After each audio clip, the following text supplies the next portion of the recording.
Welcome to Razzball Radio on the Fantasy Sports Network. Nick and Sky here in the Twin Cities, although technically, I don't know if we're in the big brother or the little brother, but this is Minneapolis. We drove through St. Paul today. You know, they don't kind of look like fair cities, though. It kind of looks like twins. Remember the movie? Like St. Paul's maybe Danny DeVito, and Minneapolis is Schwarzenegger, only in terms of size. That's all I'm saying. Yeah. Well, I think we could have that similar comparison. Yeah, we could. Okay, this hot mess of construction behind me here, behind us, is the new stadium for the Minnesota Vikings, which is going to be ready in 2016. Minneapolis skyline behind us, so we thought it would be appropriate that we do the Minnesota Vikings team report. Let's start at quarterback, obviously. So this is an interesting situation because you've got two guys here. You've got Matt Castle, the incumbent, Teddy Bridgewater, first-round quarterback, selected this year. And of all the rookie quarterbacks, it's funny, Johnny Manziel's the one getting the most hype, but Teddy Bridgewater and Blake Bortles might be better set up for success. Who's going to start the majority of the games here at quarterback for the Vikings? You know, it's really going to come down to team success, and that's not me hedging my bet. It comes down to whether or not Matt Castle's a great quarterback or not. Doesn't really matter. If that team is in the playoff hunt, and obviously they're gelling well, even if he's a mediocre at best quarterback, he's still going to keep the job. But obviously, if everything just starts falling apart by week 6 or 7, they might throw Teddy Bridgewater into the fray there and give him a chance to at least develop for 2015. I think actually their best chance to win this year is going to be with Bridgewater quarterback. So I got a feeling he's actually going to be the starter sooner rather than later. Might have some value this year too, aside from just Dynasty Keeper League. But let's talk wide receivers, and this is where it gets more interesting because, other than Adrian Peterson, the most hyped name here for fantasy purposes is Cordarrelle Patterson. We've also got Greg Jennings here at wide receiver. Can Patterson make that leap? I mean, you and I have talked a lot because we've been in the truck a lot together, and you're concerned, obviously, with the issue of him acquiring a lot of those yards via rushing. You don't think that's going to happen again this year? Well, we already know AP's back, and the big part of the reason he got all those rushing yards was because AP was not around or very, very hurt down the stretch there, and that's when Cordarrelle actually started taking off. But that's not to say that he can't have an excelling year. A lot of people have been talking about the Norv Turner effect up here, especially referencing back to Josh Gordon. I don't think that's fair to the kid. I think that's a large leap to make, but in terms of comparisons, we do have very athletic sub 4.5 40-yard dashes from both of those guys. They're both heading into their year 2.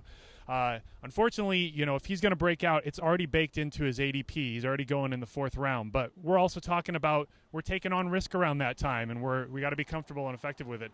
He does have a great chance and a great opportunity to do it, and you can't have a better setup than where he's at right now. Could he explode? Could he be this year's Josh Gordon? I think the only thing that's going to hold him back, and that's not just a rushing yards thing, this team is built for AP, and you got to keep that in mind. Adrian Peterson is the cog in this entire thing, so I think that's going to limit him a little bit, but in the end, he could still definitely reach wide receiver 2 value. Okay, you like Greg Jennings as a late-round sleeper. That's fair. I mean, people are sleeping on him, no pun intended, because he was the #1 wide receiver in Green Bay for a long time. Could he be a sneaky guy that in some leagues is not being drafted, could wind up maybe being a top 25, top 30 wide receiver? I really don't think that's too much of a stretch. The big thing with him over the last few years, he ran into some major health issues over the last 2 or 3 years, and that's really what's held him back, besides also having a pretty inept offense in Minnesota last year, which doesn't help. But if Norv Turner can turn this offense around, it's not just going to be Cordarrelle that's going to be helping out. It's going to be Greg Jennings. I could definitely see some wide receiver 3 action going on if everything gels well between him and Castle or Bridgewater, and that could definitely carry him up the charts. Okay, let's talk running backs. Obviously, Adrian Peterson here, the name to know. Some people are down on him this year. I like him. With Norv Turner here, it's not crazy. He could catch 50 or 60 balls. I mean, in a couple leagues where I had the first overall pick, I actually took him #1. With AP, I mean, you already know what you're going to get with AP. The lowest touchdown production total he's had in his career is 10 touchdowns in a year. And if I'm not mistaken, he didn't even play all 16 games when he did that. The guy is a fantasy freak. He's always perennial top 5 if he's healthy. And we already know what happened just a couple of years ago when he rushed for 2,000 yards. I do think this is probably the swan song. This will probably be the last big year you get out of him. He is going to turn 30 next year. But for where he is in drafts, yeah, there's a reason he's there. Consistency, and he can be the king all at the same time. He's a freak. Who's the handcuff here? Oh, That's a good question. Do you need a handcuff when he's around? I believe it's Asiata. But in all honesty, if you're not drafting AP in Minnesota, I'm really not overly enthused to get a running back here. So it's something that I've just kind of pushed to the wayside. All right, I know we don't talk about kickers a lot, but of course Blair Walsh, usually a great kicker, kicking in the dome. But of course, don't forget the Vikings are playing out at the Gopher Stadium this year because they are building the stadium while the Metrodome mess, aka the big snowball, is no longer playable after the roof fell apart last year. Hey, I'm from Montreal. I know something about stadiums falling apart. Okay, Kyle Rudolph has been touted as one of the potential main beneficiaries of Norv Turner here, and again, the Norv Turner effect. What's going to happen with Kyle Rudolph? Because we're seeing him go after Zach Ertz right now, usually the 8th, 9th, 10th tight end off the board.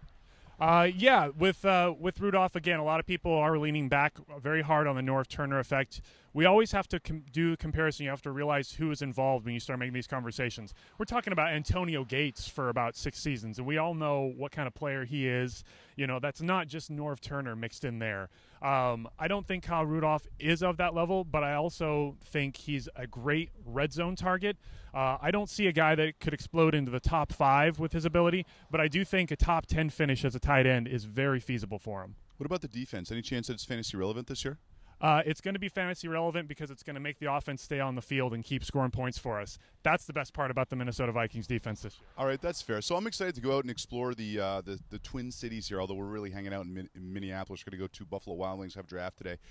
We've got some more great information coming up. In fact, I'm going to give you some preposterous predictions. That's right, some crazy stuff I have pulled out of the deep recesses of my mind, so we're going to throw you some of those. But first, my sugar daddy of the day, brought to you by ArrangementFinders.com. The Minnesota Viking that I think is going to grossly outperform his ADP is actually Kyle Rudolph. I think Kyle Rudolph this year, he's got the size, he's got the soft hands. Notre Dame has a track record of putting out great quality tight ends. I think he might be the guy here that gives us a bit of a Jordan Cameron-esque type season and takes a few steps forward. Now, I heard they put fish on sticks here. You want to go try some food in this city or what? I'm down to clown, my friend. I don't even know what that means. All right, we are in Minneapolis. We are going to do a draft today. This is our 4th to last stop. Holy cow, we have hauled some miles. So we're going to go do that right after this. This is Razzball Radio, Fantasy Sports Network. Back in a second. I was never one for traditional dating, which is why I like to meet guys on ArrangementFinders.com. Arrangement Finders puts a twist on dating that works so well, they guarantee you'll find a girl. That's right, guarantee. Sounds too good to be true? Check out these girls on ArrangementFinders.com who are looking to date. She's hot. She's hot. Okay, her, not so much. Anyway, it's free to join. Go to Arrangement Finders and meet girls like me who know what you really want. Welcome back, Razzball Radio, Fantasy Sports Network, outside of Target Field in Minneapolis. Excited to be here. And, Sky, what we're going to do right now is talk some crazy, wild predictions that I have. And I want to be clear about this. I'm not saying this is going to happen. What I'm saying is these are in the realm of possibility, okay? That's all I'm saying. Don't get upset with me. Don't send me nasty emails or, whatever. So it's a little bit crazy. I've been on the road for a lot. I'm allowed to be a little bit crazy. Look at this hockey playoff beard. It's a little bit crazy. Okay, so, Sky, what we're going to do is I'm going to throw these bold predictions at you, and you rip me a new one. Here we go. First one. Andre Ellington, who I have in 6 of my leagues this year. So I want to be clear that, I'm being realistic. And Kristen Michael, who I have in 7 of my leagues, will both be first-round picks in 2015. Do I need to see a medic? You might need to see a psychiatrist, at least about Andre Ellington. What, more Ellington than Michael? Well, maybe, I don't know. I'm from the Pacific Northwest. I do have a bias going here, but I do think Marshawn Lynch will be done after this year with Seattle. It's already, I think he's going to be showing a little slowdown this year, and Christine Michael is already going to see the ball more. Andre Ellington, he's just not my boy. He's been a big schism in the industry this year. You've got guys like him. Have you seen how good he is on Madden? Yeah, I haven't played Madden for this year yet. Obviously, he's taken a step up from last year. But the big thing for me is a lot of people are weighing it. They're either huge on him like you, or they're guys like me who are leaning back, and I'm leaning back on him this year personally. Okay, so look, I'm saying there's a chance. I'll also even throw this out. there's a chance Andre Ellington might be a top 3 pick next year. I will also post these guys, so there's a record of them. But look, these are crazy predictions, all right? Remember 2 years ago in baseball, Jay Wrong said that, who's now the football editor, which is maybe why he's a football editor, that, what's his name? Everett Cabrera was going to swipe 80 bags and 50 homers for Bryce Harper as a rookie or something. So listen, they're bold. I'm trying to be bold, like a quality barbecue sauce. Okay, here's my next preposterous prediction. Dwayne Allen will lead the Indianapolis Colts in touchdown catches this year. Whoa, that is a pretty bold one. Although, to be fair, you start thinking about the receiving corps there, and you start realizing corpse. What they're all dead. It's been a long trip for me too. I know it's only been a few days, but come on, give me a little credit. Actually, it's not too bad of a prediction given the fact that he was already supposed to be the red zone target before he went down last year, and Hakeem Nicks hasn't really shown it that much in the preseason. Reggie Wayne wasn't really a red zone target to begin with. I actually can't have a hard time not liking that call. So kudos to you on that one. Here's my logic. Reggie Wayne is old. Hakeem Nicks is made of styrofoam. Kobe Fleener's never done it. So I'm thinking he's a big body. I think the offense is going to move well. So I think that is a bold prediction right there. Bold but beautiful. Here's another preposterous prediction. Rob Gronkowski will play in all 16 regular season games. He better. I've drafted him almost everywhere. He's been really cheap, and it's hard to stay off of him where he's been going. I like your call. It's one of those things. Everyone wants to predict that a player is injury prone, and then lo and behold, they either balance out over the rest of their career and just kind of get things sorted out. You know, Calvin Johnson came into the league, and everyone was like, "Oh, he's an injury prone guy." That's no longer really the case with him, and the same could be said for Rob Gronkowski. He's already being projected as starting week 1. He may get limited snaps, but he's already supposed to be in there, so that's already a good sign on your prediction. Look, here's the thing. I mean, the guy's half made of titanium at this point, so he's got to hold up better. And look, here's the logic, okay? I think they'll manage his usage better. I don't know that we'll see him as much. They might hold him back, see how close the game is.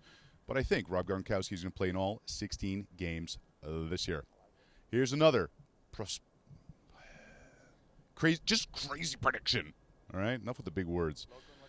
The 49ers defense will not be a top 10 defense. That's right. Maybe that one's not too crazy bold with all the injuries and suspensions, but the 49ers will not be a top 10 defense. What you say to that? Well, you know, it's weighed out throughout the entirety of the season, so they may finish the year strong once they get healthy again, but it doesn't matter if you're an owner of them for the first 6 or 7 or 8 weeks. That team is in disarray right now via injuries, and I'm actually suggesting for people to stack against them if you're doing some daily fantasy. I'm actually going bold and suggesting DeMarco Murray week 1 is going to be one of the top running backs. So, first rounder, that's crazy, man. For the first week, I'm talking about outperforming his price for the week. Your crazy has not reached my level of crazy. You've only been here a couple days. I'm still working on the beard. I'll get there.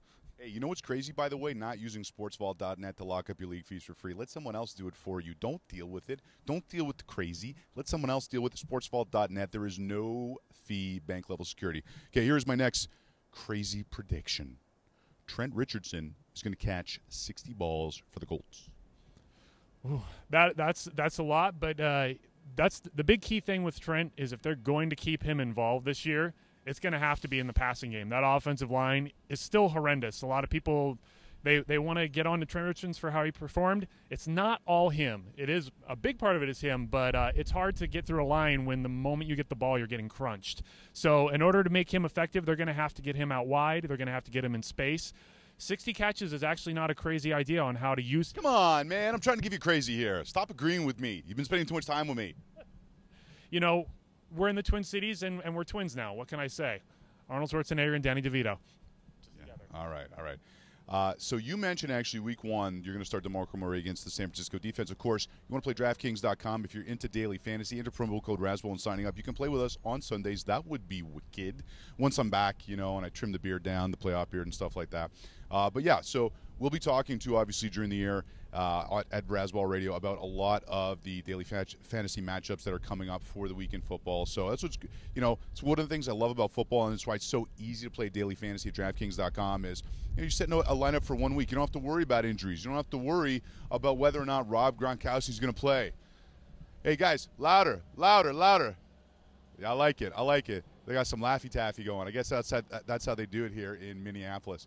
All right, listen, we're going to go to break. We're going to come back. We're going to talk more wacky, outlandish, insane, bananas predictions. Razzball Radio, Fantasy Sports Network. Be right back.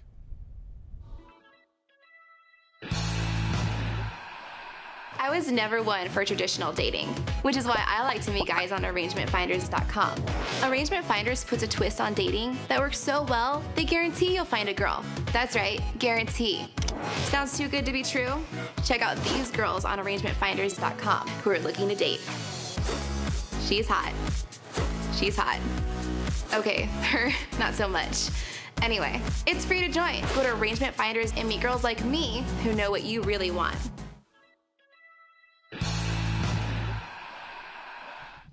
Welcome back, Razzball Radio, Fantasy Sports Network. Nick and Sky, looks like you grew, but we're actually on like a tilted, upward swing here outside of Target Field in Minnesota. And what we're doing right now is talking about some zany, outlandish, obscene predictions that I'm making for this year's fantasy football season, okay? So, again, meant to be crazy. Got it? Been by myself in the truck a lot. Had a lot of time to think. I think I'm going to move to Montana and build a shed. Okay, so here's another crazy prediction. You ready? Lay it on me. Michael Floyd will catch 100 balls this year. Oh, Nick, look. I know you moved to Arizona. I understand what it means to be a homer, and I get that. Please, if I was saying the Expos are going to be back next week because I won a lot of money on DraftKings and I'm buying this team and buying the stadium, that would be crazy. Fair. No, I do think he's going to take a step forward from his 65 catches from last year, but 100 is going to be pushing it. You've got Larry Fitzgerald. He's moving to the slot. I think that's where you're going to be getting your bread and butter on the PPR side. 100 is going to be way too much for that team overall. They will be trying to be a little bit more run-heavy with Andre Ellington. I know they're going to try to rely on him, but also with Fitz there, I just can't see 100 catches going his way. That's the difference between you and me. I can see the future. Okay. No, here's my logic. Look, that offense is going to be sneaky good this year. You're going to be surprised how good that offense is. And the defense's secondary is very good, but the front seven's had a lot of issues, obviously, with the injuries and suspensions. So what I'm saying here is they're going to have a lot of time to have to, play from behind and put up some points. And Michael Floyd's going to be the beneficiary of that. And I'm backing up what I'm saying. I've got him in 6 leagues this year. Michel Floyd. Okay. Here's my next crazy, wild, wacky prediction. Terrence Williams is going to have 1,300 yards and 10 touchdowns, baby. My goodness. This year's Alshon Jeffrey. Oh my goodness, that is bold. That's a little too bold for my taste. I need it like Carolina barbecue bold, or KC barbecue bold, or Texas barbecue bold. Be specific. Ghost pepper bold. Whoa. Yeah, that's a little bit too much. My main concern so far this year, I still like Romo, I still like Dez, and I do still like Terrence Williams. But Romo with his injuries with this offseason, it's been a little too scary for me, and I'm very worried about what the deep ball is going to be from him.